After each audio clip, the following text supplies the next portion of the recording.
I may take the liberty to call you Narendra Bhai ji. Honorable Prime Minister of India, I may take the liberty to call you Narendra Bhai ji.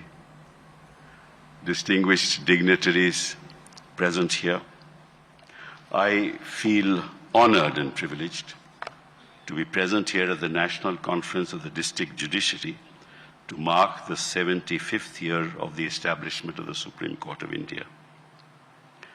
Any structure with a weak foundation will impact the edifice and eventually collapse.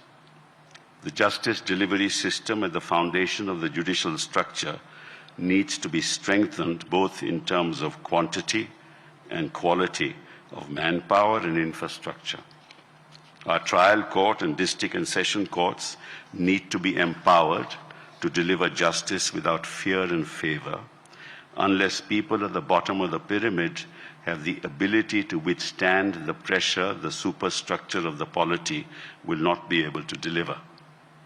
I don't want to call the judiciary at the level of the trial court and district and session judges to be subordinate, because the judge sitting there delivers justice, and the question of being considered as subordinate to any authority is a contradiction in terms. The judiciary at that level should be instilled with the confidence that their judicial pronouncements shall never be held against them, and that they represent the spinal cord of the justice delivery system. They should have the flexibility and the independence to render judgments in accordance with law without fear or favor. The effectiveness, fairness, and integrity of the courts impacts the perception of the public on the credibility of the entire judicial system. The fact that the trial court and district and session courts are loath to grant bail in matters of some significance itself is symptomatic of the malaise that has set in. In the course of my career, I have seldom witnessed the grant of bail at that level. This is not just my experience, but the Chief Justice of India has said often enough that court at the highest level is burdened with matters of bail, because at the level of trial courts and district and session courts, bail seems to be an exception. Of course, it goes without saying that the grant of bail depends on the facts and circumstances of each case, but the pronouncements of the court have in the recent past adhered to the principle that bail is the rule and jail an exception.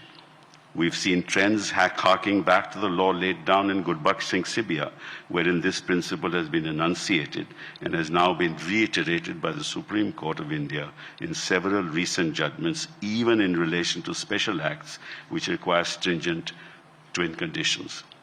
Liberty is the foundational substratum of a thriving democracy. Any attempt to throttle it impacts the quality of our democracy. Moving away from liberty, we need to address the problems being faced by trial courts and the district and sessions courts, which impede the quality of the justice delivery system.